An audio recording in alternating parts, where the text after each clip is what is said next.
The garment bag arrived on a Wednesday. Wednesdays were the worst day of the week at Aldridge Capital. Quarterly reports due, board calls stacked back to back, every VP in the building suddenly needing something from Corbin's calendar. I spent most of them invisible, the way a good chief of staff should be, moving schedules, fielding calls, intercepting the crises before they reached his desk. So when the courier buzzed the front desk at 11:30, carrying something 6 feet tall in white plastic, I felt the entire executive floor pause for a fraction of a second. My sample wedding dress. I'd given the boutique this address because my apartment building's package room had been broken into twice since September, and I wasn't willing to risk it. I told myself it was practical. I told myself a lot of things that year. Personal delivery for Ms. Rowe, the courier said. I signed for it, thanked him, turned to carry the thing toward the storage closet near the elevator bank, and nearly walked straight into Corbin. He was holding a folder and reading it, which was how he moved through most spaces, like the building existed to accommodate him, rather than the other way around. He was 43, salt and pepper hair he never seemed to notice, eyes the color of lake water in November, gray, mostly, with something colder underneath, on the days the deals got complicated. I'd worked for him for 4 years. Long enough to know which version of silence meant he was thinking and which meant he was angry. Long enough to know that the things he didn't say out loud were almost always the things that mattered most. He looked at the garment bag, then at me. That's not a file cabinet, he said. No, I kept my voice even. It's a dress, I'm sorry. I had it delivered here. My building's been having security issues. Something crossed his face, too quick to name. A dress for the Whitmore Gala. For my wedding. The folder stopped moving in his hands, just for a second. Then he tucked it under his arm and kept walking toward his office. Try it on, he said without turning around. I stared at the back of his jacket. Excuse me? The private suite has a full mirror. Lars is downstairs. No one's on this floor until 2. He paused at his doorway. You've been carrying that thing around like it's evidence of a crime, Imogen. Try it on. Better to know if something's wrong now than the morning of. He never called me Imogen during the workday. It was always Rowe. The way you'd address someone you respected in a world where respect and distance were the same thing. The sound of my full name in his voice did something I didn't have a good word for. That seems unnecessary, I said. He looked at me then, really looked, humor me.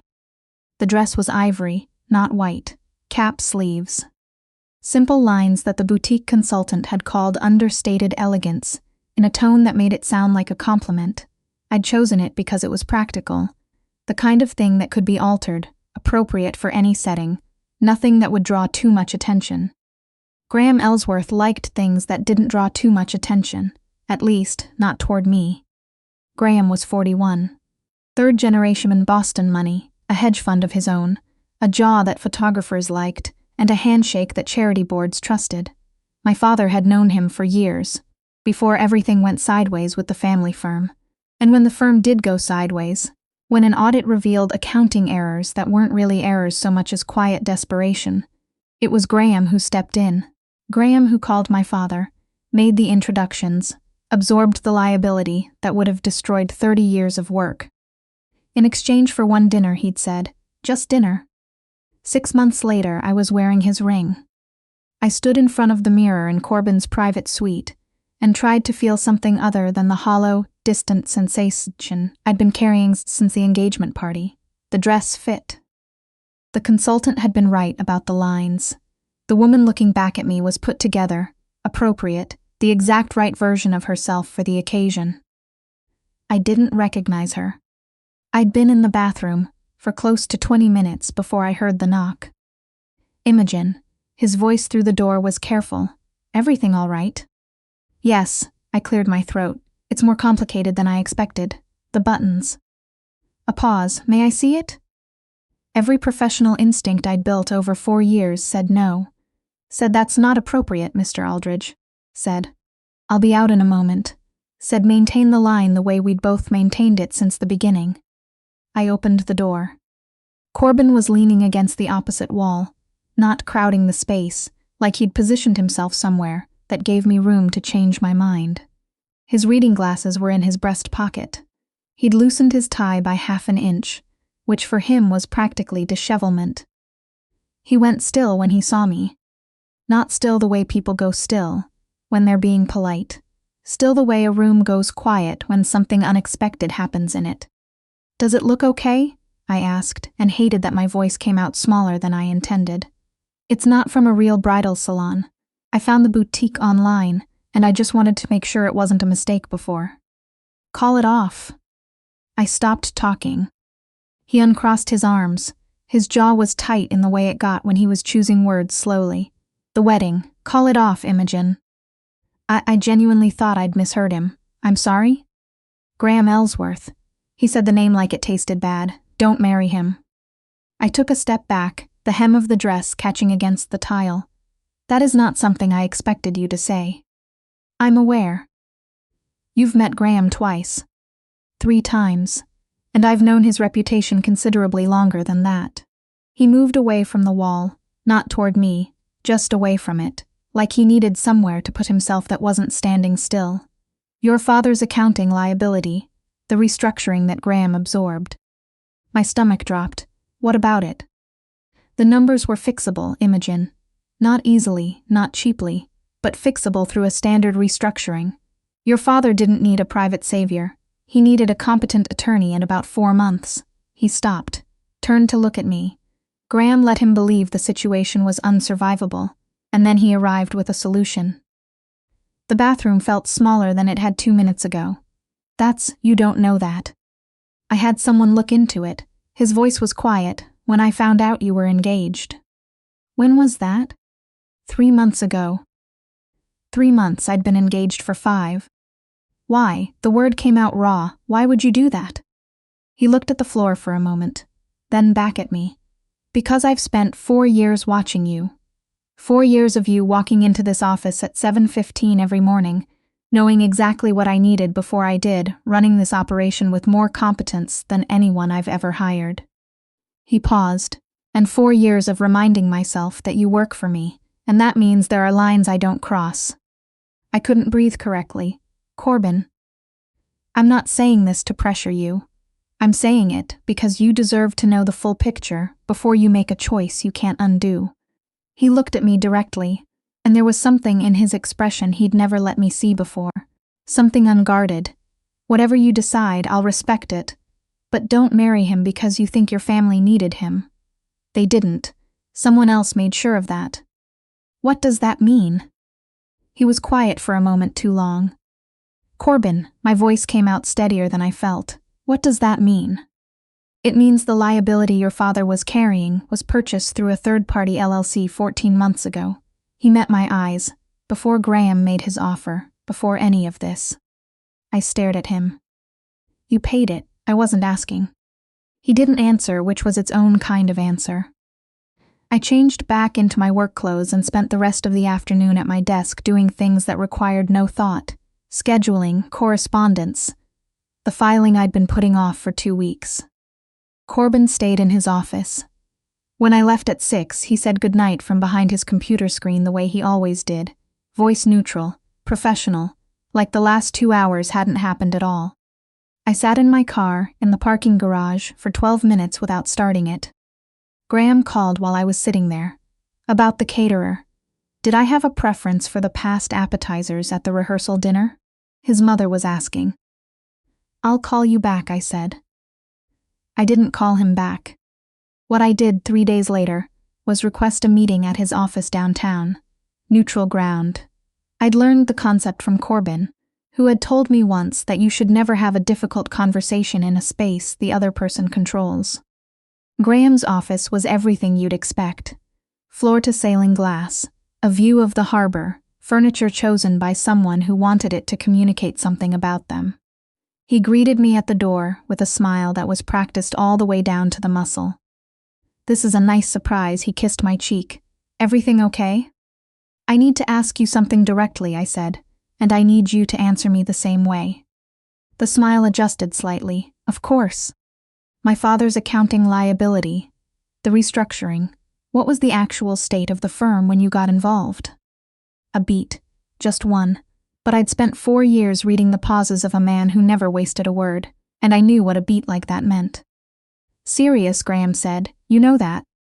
Serious or unsurvivable. Imogen. Because I've had someone look at the numbers. I kept my voice level. Corbin's voice, almost. The one he used when he already knew the answer, and was waiting to see if you'd be honest. The consensus is that a standard restructuring could have addressed it. Your intervention wasn't the only option. It was just the one my father knew about. Graham was quiet for a moment. Then he sat down behind his desk, which was a tell in itself, the shift from social to positional. I offered your father something real, he said. I took on risk most people wouldn't have touched. You let him believe he was drowning when he wasn't. I pulled the engagement ring off my finger, set it on his desk. The sound it made was very small. That's not a foundation I can build anything on. He looked at the ring, then at me. The practiced warmth was gone now, replaced by something flatter. There's a clause, he said, in the agreement your father signed. Regarding the engagement, if it's broken by your side, there are financial penalties. How much? $150,000, plus deposits already placed for the venue, the catering, the flowers. He picked up a pen, not to write anything, just to hold. Your father doesn't have that kind of liquidity, you know that.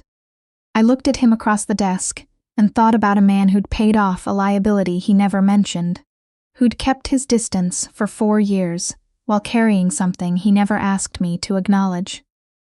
I'll handle it, I said. Corbin's house was 20 minutes outside the city. Stone and wood, understated, set back from a private road. The kind of place that belonged to someone who had nothing left to prove. Lars met me at the door before I reached it, and nodded with the particular neutrality of a man who'd been told I was coming, and had his own opinions about it. Corbin was in the kitchen, no jacket, sleeves rolled up, making coffee which struck me as unexpectedly human. I ended it, I said. He put down the mug, turned to face me. Graham has a clause in my father's contract. Penalties for breaking the engagement from my side. $150,000, plus deposits. I know, he said it quietly. It'll be handled by morning. Corbin. It's not a gift, he said before I could argue. It's correcting a manipulation I should have told you about sooner. That's on me. He paused. I'm sorry I didn't say something earlier. I told myself I was respecting your choices. I think I was also afraid of what it would mean if I said anything. Afraid of what? He looked at me with the same expression he'd had outside the suite. Unguarded, exposed in a way that had nothing to do with weakness. Of being wrong about what I wanted. Of making it about me when it should have been about you. I set my bag down on his kitchen table, and now? Now I know waiting was the wrong call. He exhaled slowly.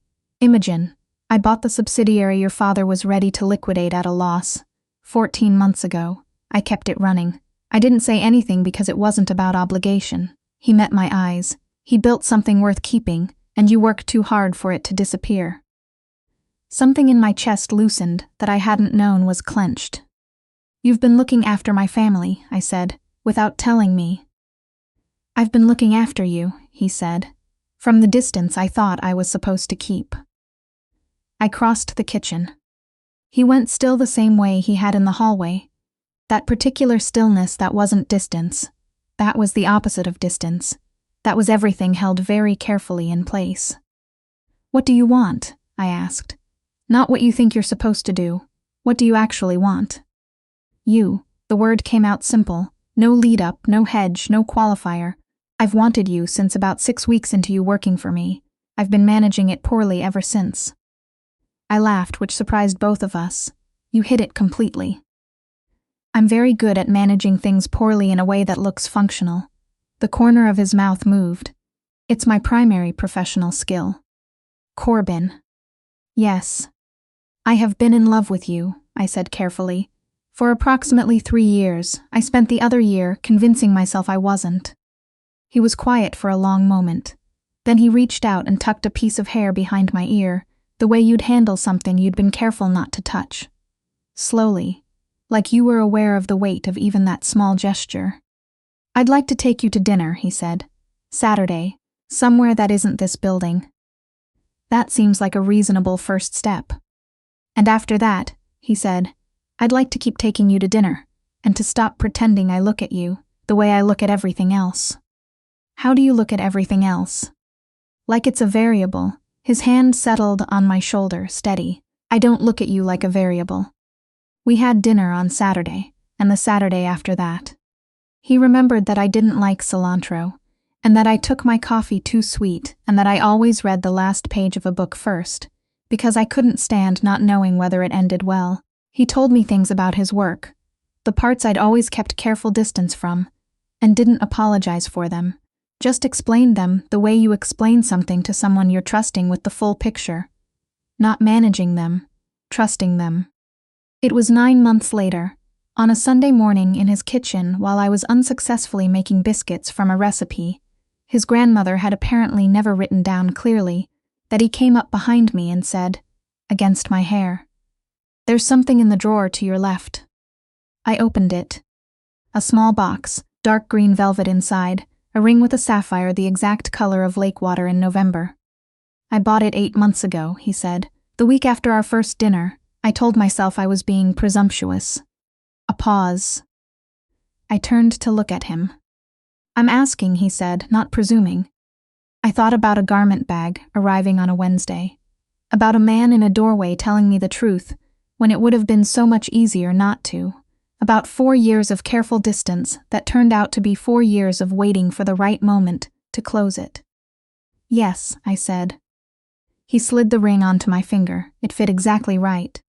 Later, when my mother asked how he'd proposed, I tried to explain that the real turning point had come months before any ring, on a Wednesday afternoon, in a borrowed mirror, when he looked at me in a dress I wasn't sure I should be wearing, and said the only 4 words that mattered. "Call it off." The best advice I ever received. The reason that the wedding I did eventually walk toward was one I was absolutely certain about, in a dress I'd chosen for myself, going to a man I'd chosen the same way. Not because I had to. Because I wanted to. And for the first time in a long time, those were exactly the same thing.